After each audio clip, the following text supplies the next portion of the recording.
Hello everyone, welcome to my channel. आज हम इस वीडियो में छत्तीसगढ़ के प्राचीन इतिहास से संबंधित सरभपुरी वंश के बारे में डिटेल में डिस्कस करेंगे, जो छत्तीसगढ़ का एक स्थानीय राजवंश है। स्थानीय राजवंश क्या होते हैं? वे राजवंश जो छत्तीसगढ़ के मूल है, मतलब छत्तीसगढ़ में ही ये राज किए और छत्तीसगढ़ क्षेत्र में ही इन्होंने अपना पूरा शासन फैलाया, तो इन्हें स्थानीय राजवंश कहा जाता है। स्थानीय राजवंश हमने पहले भी डिस्कस किए हैं। नल वंश जो कि बस्तर क्षेत्र के प्रमुख स्थानीय शासक थे, राजर्षि तुल्य वंश, पर्वत द्वारक वंश, इनके बारे में पिछले वीडियो में मैंने डिटेल में डिस्कस किया है। आपको नीचे डिस्क्रिप्शन बॉक्स में प्लेलिस्ट का लिंक मिलेगा, वहां से आप वीडियोस देख सकते हैं। आज हम इस पर्टिकुलर वीडियो में सरभपुरी वंश, इनके प्रमुख शासकों के बारे में डिस्कस करेंगे। तो सरभपुरी वंश, इनका कार्यकाल 5वीं शताब्दी ईस्वी से प्रारंभ माना जाता है। इन्हें अमरार्य वंश भी कहा जाता है। ठीक है, सरभपुरी वंश को अमरार्य वंश भी कहा जाता है या अमरार्य कुल कहा जाता है। ये नाम आपको ध्यान रखना है, क्योंकि कभी कभी इससे भी क्वेश्चंस पूछ लिया जाता है। ठीक है, कि अमरार्य वंश के प्रमुख संस्थापक कौन है या इनके प्रमुख शासकों के संबंधित। ठीक है, तो सरभपुरी वंश को ही अमरार्य वंश भी कहा जाता है। ठीक है, इनकी राजधानी सरभपुर थी, जो वर्तमान के सारंगढ़ या संबलपुर जिले वाले क्षेत्र में जो है इनका ये सरभपुर स्थित था। ठीक है, देखिए संबलपुर पहले जो मध्य प्रांत का एक प्रांत था, संबलपुर मतलब छत्तीसगढ़ का ही एक भाग है। ठीक है, अगर संबलपुर में बेसिकली कई इतिहासकारों के बीच मतभेद है कि इनका जो राजधानी है ये सारंगढ़ है या संबलपुर है, अभी तक कंफर्म नहीं हुआ है। लेकिन आपको ये दोनों नाम याद रखना है कि इनकी राजधानी सरभपुर थी, जो वर्तमान के सारंगढ़ या संबलपुर वाले क्षेत्र के अंतर्गत आती थी। ठीक है, इनकी जो राजमुद्रा थी ये गजलक्ष्मी थी।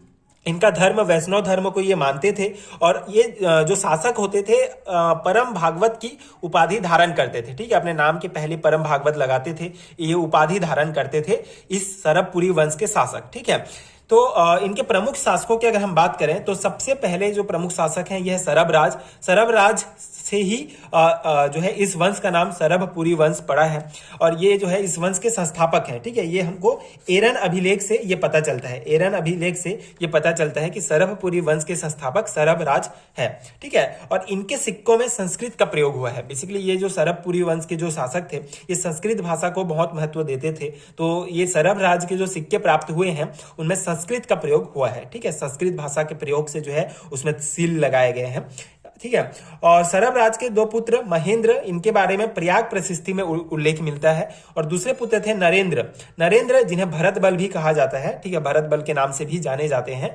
इनके बारे में जानकारी पीपरदुला व कुरुद ताम्रपत्र से मिलता है। ठीक है, मतलब नरेंद्र जो राजा थे जिन्हें भरत बल भी कहा जाता है, इनके जो है 2 ताम्रपत्र प्राप्त हुए हैं छत्तीसगढ़ वाले क्षेत्र में। ऑब्वियसली क्योंकि छत्तीसगढ़ के ही ये राजवंश है, तो पीपरदुला व कुरुद ताम्रपत्र प्राप्त हुआ है, नरेंद्र के हैं। और इसी पीपरदुला ताम्रपत्र से इनके पिता सरभराज के बारे में जानकारी मिलती है। और नरेंद्र ने अपने ताम्रपत्र में जो है खरग ढारा जित भुवे ये लिखवाया है, ये जो है सील लगवाया है उस ताम्रपत्र में, जिसका अर्थ होता है तलवार की धार से सारे विश्व को जीत लेने वाला। ठीक है, इनकी ये जो नरेंद्र शासक थे, इनकी जो मुद्रा थी ये गजा विसिक्ति लक्ष्मी थी, मतलब वही गज लक्ष्मी इनके राज मुद्रा थी मेन, तो इनका भी वही था। उपाधि की बात करें तो परम भागवत की उपाधि इन्होंने धारण की थी नरेंद्र ने। सर्वप्रथम उपाधि नरेंद्र ने ही धारण की थी। ठीक है, सबसे पहले राजा सरभराज, उसके बाद जो है नरेंद्र। तो नरेंद्र ऐसे शासक थे, सर्वप्रथम ऐसे शासक थे जिन्होंने परम भागवत की उपाधि धारण की थी। ठीक है, उसके बाद प्रसन्न मात्र। ठीक है, इसके बाद के शासक होते हैं इस वंश के प्रसन्न मात्र। प्रसन्न मात्र का इनके साथ क्या लिंक है ये पता नहीं चलता है इतिहास में। आपको इसके बाद नरेंद्र के बाद सीधा जो है प्रसन्न मात्र राजा को याद रखना है। ठीक है, ये इनके पुत्र थे, क्या थे ये, इनके बारे में कोई कनेक्शन नहीं मिलता है। बस आपको ये नाम याद रखना है, प्रसन्न मात्र। ठीक है, जिन सोने के सिक्के 116 से अधिक सोने के सिक्के जो है इनके मिले हैं छत्तीसगढ़ क्षेत्र में। ठीक है, प्रसन्न मात्र से संबंधित थे, इनके शासन काल के थे जो सोने के सिक्के चलाते थे। तो 116 से अधिक सोने के सिक्के प्राप्त हुए हैं, जिनमें गरुड़, शंख, चक्र आदि के चिन्ह अंकित है। ठीक है, और इन्होंने निडिला नदी के किनारे प्रसन्नपुर शहर बसाया था। ठीक है, अपने नाम पर एक शहर का निर्माण करवाया, एक शहर बसाया निडिला नदी के तट पर, प्रसन्नपुर शहर। ठीक है, तो ये निडिला नदी वर्तमान में लीलागढ़ नदी के नीलागढ़ नदी को माना जाता है। एंड प्रसन्नपुर शहर मतलब वर्तमान का मल्हार क्षेत्र, ठीक है। प्रसन्न मात्र के संबंध में आपको ये ध्यान रखना है।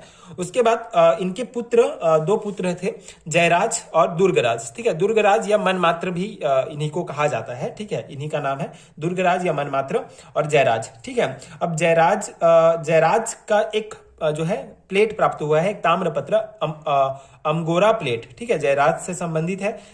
इसी प्लेट में जो है प्रसन्न मात्र और ये पुत्रों, ये जो पूरा आगे का जो आगे के बारे में जो भी इनका प्राप्त हुआ है वंशावली, वो ये अमगोरा प्लेट से प्राप्त हुआ है, ठीक है। तो ये जो जयराज थे, इनका ताम्रपत्र मल्हार क्षेत्र से प्राप्त हुआ है।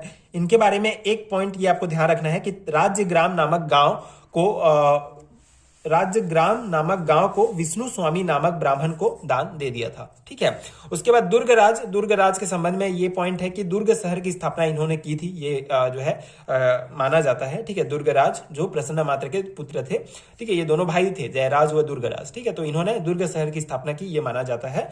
तो बेसिकली जयराज पहले राजा बने, उसके बाद इनके बाद जो है इनका कोई पुत्र नहीं था, इसलिए दुर्गराज जी जो है ये राजा बने। उनके बाद आगे वंशावली इस प्रकार चलेगा। दुर्गराज के 3 पुत्र महासुदेव राज, प्रवर राज व व्याघ्र राज, ठीक है, ये 3 थे। तो महासुदेव राज के बारे में सब इस वंश से, पूरा सरभपुरी वंश से सबसे अधिक ताम्रपत्र महासुदेव राज का प्राप्त हुआ है। 8 ताम्रपत्र इनका प्राप्त हुआ है, ठीक है। सिरपुर के संस्थापक माने जाते हैं महासुदेव राज। महासमुंद और कौवाताल अभिलेख में इंद्रबल राज का वर्णन मिलता है, ठीक है। महासुदेव राज से संबंधित 8 जो है ताम्रपत्र प्राप्त हुए हैं और सिरपुर के संस्थापक हैं, ठीक है। इसके अलावा महासमुंद और कौवाताल अभिलेख में जो है इंद्रबल राज, जो किनका अभिलेख है, महासुदेव राज जी का अभिलेख है, ठीक है। महासमुंद और कौवाताल अभिलेख, इसमें इंद्रबल राज का वर्णन मिलता है। अब इंद्रबल राज बहुत इंपॉर्टेंट है, आगे हम इनको पांडु वंश में डिस्कस करेंगे। तो बेसिकली पांडु वंश के जो है संस्थापक हैं। तो इंद्रबल राज क्या थे, सरभपुरी वंश के जो है एक सामंत थे। तो इन्होंने आगे चलकर इस वंश को जो है, इस वंश के जो राजा थे उनको नष्ट करके, मतलब उनको खत्म करके एक नए राजवंश की स्थापना करते हैं सरभपुरी वंश के स्थान पर, जिसे पांडु वंश कहा जाता है, सिरपुर का पांडु वंश, ठीक है, जो आगे आने वाले वीडियोस में हम डिस्कस करेंगे। तो यहां तक समझ में आ गया होगा। उसके बाद प्रवर राज की बात करें तो ये दुर्गराज के दूसरे पुत्र, जिन्होंने श्रीपुर को राजधानी बनाया था, ठीक है। अपनी राजधानी इन्होंने जो है सिरपुर को बनाया था। व्याघ्र राज, बस आपको नाम याद रखना है, इनके बारे में कोई महत्वपूर्ण पॉइंट आपको ध्यान नहीं रखना है, ठीक है। इसके बाद के जो शासक थे ये थे प्रवर राज द्वितीय, ठीक है। ये अंतिम सरभपुरी वंशीय शासक थे, सरभपुर के अंतिम शासक थे। महावसुदेव राज के सामंत इंद्रबल ने प्रवर राज द्वितीय की हत्या कर इस क्षेत्र में पांडु वंश की नींव रखी, ठीक है, जो हमने डिस्कस किया पहले कि महासुदेव राज के सामंत थे इंद्रबल, उन्होंने प्रवर राज द्वितीय की हत्या कर दी और जहां पे सरभपुरी वंश शासन कर रहे थे वहां पर जो सिरपुर वाला क्षेत्र था इस समय पहुंच गया था। तो सिरपुर वाले क्षेत्र में फिर सिरपुर के पांडु वंश की स्थापना की, ठीक है, किसने, इंद्रबल ने, ठीक है, सामंत। 2 ताम्रपत्र प्राप्त हुए हैं प्रवर राज द्वितीय से संबंधित ठाकुर दिया व मल्हार वाले क्षेत्र में। और इसके और इंपॉर्टेंट पॉइंट आपको ध्यान रखने हैं सरभपुरी वंश से कि ताला गांव से प्राप्त रुद्र शिव की प्रतिमा इसी वंश के शासकों द्वारा निर्मित की गई है, ठीक है। इसी जो सरभपुरी वंश के शासक हैं उनके द्वारा ताला गांव से प्राप्त जो रुद्र शिव की प्रतिमा है इनके द्वारा निर्मित की गई है। रायपुर आरंग से प्राप्त ताम्रपत्र में पूर्व राष्ट्र का वर्णन है। और पूर्व राष्ट्र किसे कहा जा रहा है, सरभपुरी वंश में पूर्व राष्ट्र संबलपुर को कहा जाता था, ठीक है, कहा जा रहा है, उनके ताम्रपत्रों में यह माना जाता है, ठीक है। तो रायपुर आरंग से ताम्रपत्र में पूर्व राष्ट्र का वर्णन मिला है। उसके बाद प्रशासन की बात करें तो इनके प्रशासन में सबसे छोटी इकाई ग्राम होती थी, गांव। वर्तमान में जो तहसील है उसका पर्यायवाची भोग या भुक्ति था। उस समय जो तहसील था उसको भोग या भुक्ति कहा जाता था और जिला को ये आहार कहते थे, ठीक है। तो ये 3 नाम आपको याद रखने हैं इनके प्रशासन से संबंधित कि सबसे छोटी इकाई ग्राम थी, उसके बाद जो तहसील था वो भोग या भुक्ति कहा जाता था, उसके बाद आहार था जो जिला था वर्तमान का, ठीक है। तो ये पॉइंट्स हैं आपको सरभपुरी वंश से संबंधित ध्यान रखने हैं। आई होप आपको समझ में आ गया होगा एंड ये नोट्स आपके एग्जाम प्रिपरेशन के लिए हेल्पफुल हुए होंगे। अगर आपको पीडीएफ चाहिए पूरे छत्तीसगढ़ के हिस्ट्री का, जिसमें आपको प्राचीन, मध्यकालीन व आधुनिक इतिहास के सभी नोट्स एक पीडीएफ में मिलेंगे, तो नीचे आपको डिस्क्रिप्शन बॉक्स में पीडीएफ स्टोर का लिंक मिलेगा, वहां से आप ले सकते हैं, जो डेफिनेटली आपके एग्जाम प्रिपरेशन के लिए बहुत बहुत हेल्पफुल होगा। सभी इंपॉर्टेंट पॉइंट्स उसमें जो है इस प्रकार से कवर किए गए हैं, जिससे आपके छत्तीसगढ़ में होने वाले जितने भी कंपटीशन एग्जाम्स हैं सभी के लिए बहुत हेल्पफुल होगा। बहुत इजीली आप रिवीजन कर सकते हैं, वीडियोस देख के कॉन्सेप्ट समझ सकते हैं। So if you find helpful, so ये पीडीएफ स्टोर आप चेक कर सकते हैं।